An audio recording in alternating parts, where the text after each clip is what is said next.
My name's Josh Murray. I grew up in the Des Moines area, right up the street from here. Murray Motors, my family. Long line of Catholics. Grew up going to Catholic school, kindergarten through 7th grade. So my life before Christ, growing up in my family, it was a long line of alcoholics. I grew up drinking a lot of alcohol, and then later on in my adult life, I started to drug and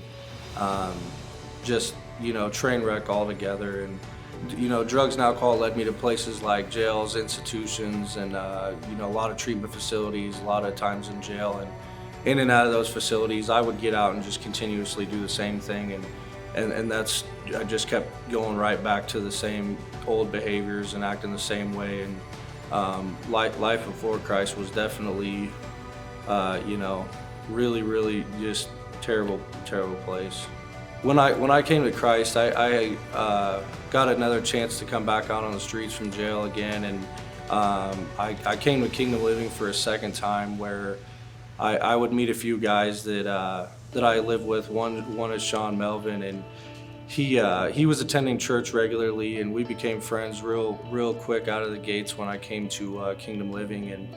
And he would later on tell me that he was going to get baptized here at Grace Church, and he would like me to come. And so I came in to support him. And after I came here to support him, I continued to come for a few weeks after that. I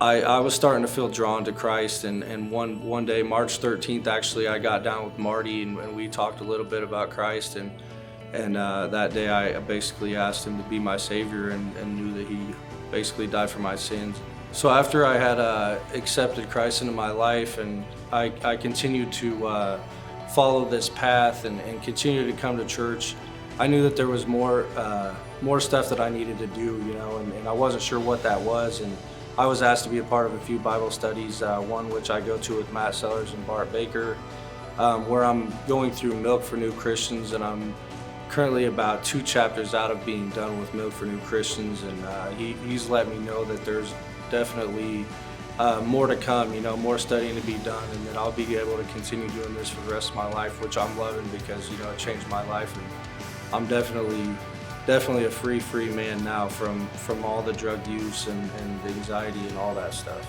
A few weeks ago, Matt Agee had said that basically to surround yourself with other Christians, and that's what I've done in my life today, is surround myself with people likewise people that are doing the same things I'm doing, and that just keeps me on the right path. And a passage I like from the Bible is James chapter 1, verse 22 through 25. It reads, "But be doers of the word and not hearers only, deceiving yourselves, for if anyone is a hearer of the word and not a doer, he is like a man observing his natural face in a mirror. For he observes himself, he goes away and immediately forgets what kind of man he was. But he who looks into the perfect law of liberty and continues in it, and is not forgetful hearer, but a doer of the work, this one will be blessed in what he does."